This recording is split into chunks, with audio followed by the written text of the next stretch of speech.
তখন বাজে রাত্রি 2টো, মানে মাঝরাত যাকে বলে। ওই সময় সুলতানগঞ্জ স্টেশনে আমরা নেমে পড়লাম। নেমে গিয়ে দেখছি বাবার ভক্তরা টায়ার্ড হয়ে গেছে, এত ভক্তের ভিড়, যেখানে সেখানে শুয়ে পড়েছে, যেন আর পাচ্ছে না, তবুও যেতে হবে বাবার ধাম জল ঢালতে। আমাদেরও সেই অবস্থা। দিয়ে দেখলাম একটা কাকিমা প্লাস্টিকের ওই ম্যাটগুলো বিক্রি করছে, ওগুলো একটা নিয়ে নিলাম যাতে এমার্জেন্সিতে কাজে লাগে। ঘুম কাটানোর জন্য এখানে একটা চায়ের দোকানে চা নিয়ে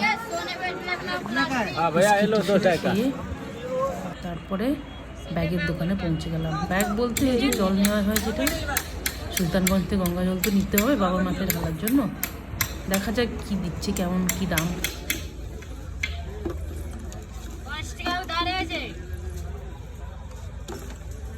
একটা ছোট আছে তার মধ্যে।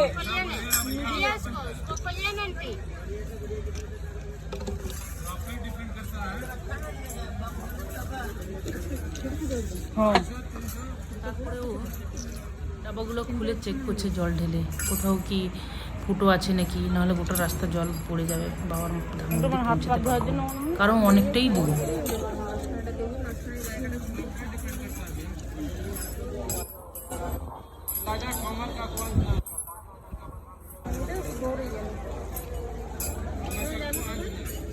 জল গঙ্গার ঘাট কটা বাজে রে?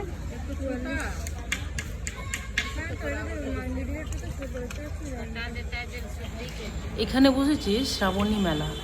এই মেলাতে শুধু বাবার জিনিসপত্র, যেমন এই যে জল নেওয়ার জিনিস, ঠাকুর পুজোর জিনিস, গঙ্গার ঘাটে যে পুজো দিতে হবে, ধূপ, সিঁদুর, পান, সুপড়ি সব পাওয়া যাচ্ছে।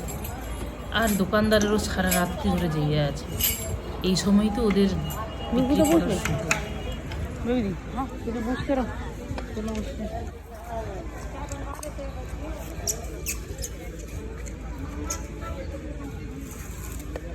আর অনেকে এইগুলো বাঁকগুলো সাজাচ্ছে, দুই পাশে জল নিয়ে যে যায়। আমাদের পক্ষে তো সম্ভব নয়, সেই কারণে এই ব্যাগগুলো নিয়ে নিই।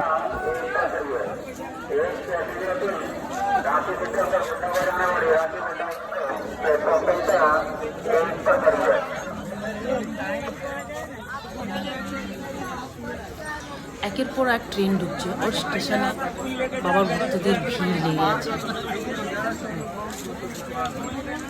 জল নেওয়ার জায়গা যে যেমন নিতে পড়েছে, কেউ বা বাঁকি নিয়ে যাচ্ছে, কেউ বা পিঠে। আমাদের পক্ষে তো বাঁক নেওয়া সম্ভব নয়, তাই পিঠে নিয়ে করে যাচ্ছি গঙ্গার ঘাটের দিকে। চলুন দেখে আসি কি হয় আগামী পর্বে।